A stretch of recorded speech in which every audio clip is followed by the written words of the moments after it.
It is the aim of each and every one of us to find the right person. But sadly, when we choose the right person, if we're choosing them for the wrong reason, then we're not choosing the right person. And you and I, as human beings, we're made up of three parts. We are a mind, a body, and a soul. And if you choose one aspect of you as a human being in greater worth over the other, you are out of balance, and you will find that the person you have chosen is going to lead you away from that balanced, ideal life. Sometimes the focus is physical. I'm a body. There's this ghariza, there's this instinct. I want something pretty. I want someone handsome. And there's nothing wrong with that. But if I choose that at the expense of the mind, mashallah, she's beautiful, but it's like I'm talking to a wall. Subhanallah. In terms of his physicality, he's a good earner, has lots of money, a nice car, a nice home. He can give me all the physical things in the world. But when I sit in front of him, it's like I'm talking to a child. I married a man boy. Allahu Akbar. What's happening? You might find someone who has the dunya, has the physical, has the wealth, has the beauty, has the mind, wala deen. But there's no akhlaq, and there's no taqwa. And you find your life more miserable than if you married a poor man, as is in the hadith of Imam Muslim. A man walked by in front of the Prophet ﷺ عن بعد, at a little bit of a distance. فقال النبي صلى الله عليه وسلم لأصحابه كيف تقدرونه. What do you think of this man? فقالوا هو من أشرافنا. He's from our noble people.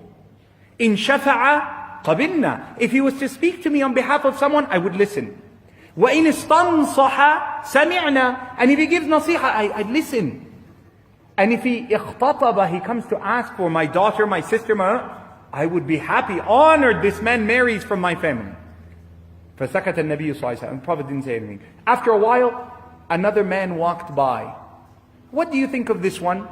فقالوا يا رسول الله صلى الله عليه وسلم ليس من أشرافنا. He's not from the ساداتنا, the top of our people. If he was to speak, we wouldn't listen. If he was to counsel, we wouldn't pay attention. If he was to ask for someone from my family, we'd be insulted. فقال النبي صلى الله عليه وسلم أما هذا فوحده خيرا من ملء الأرض من الآخر. This one man that you all put down, with your eyes you don't see his piety and righteousness, with what you see with your eyes of the material of the dunya, this man by himself is more important to Allah than the whole world covered with the other one. Sallallahu Alaihi Wasallam. You are a mind and a body and a soul.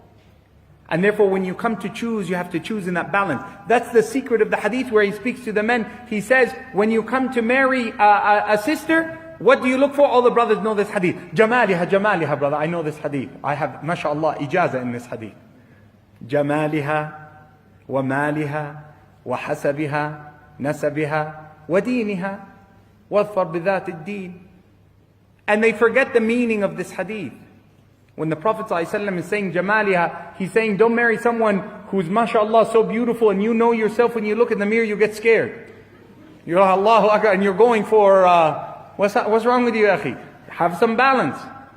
Maliha, she's mashallah her whole life driving and you're rickshaw, and she's mashallah a chauffeur, and you're assalamu alaikum. What's wrong with you, akhi? No kafa'a. Her money's her money, it's not your money anyway. Her hasab, her family is one culture, one, and you're totally different place, totally have nothing, no connection between you and them. And you're coming forward. The Prophet ﷺ said you have to consider this when you come to get married. And the thing you have to consider the most is her deen. So balance.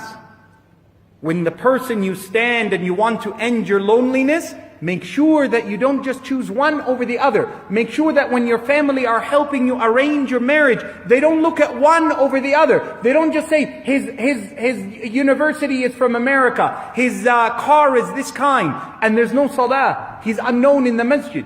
He has nothing from the Quran. You can get married with no money and knowledge of the Quran. The Prophet ﷺ married a man because of Al-Baqarah wa Ali Imran. He didn't even have a ring of iron, not even silver. And the Prophet ﷺ said, زَوَّجْتُكَ بِمَا مَعَكَ مِنَ الْقُرْآنِ. It's a treasure. It's a treasure from Allah subhanahu wa ta'ala. So don't ignore it.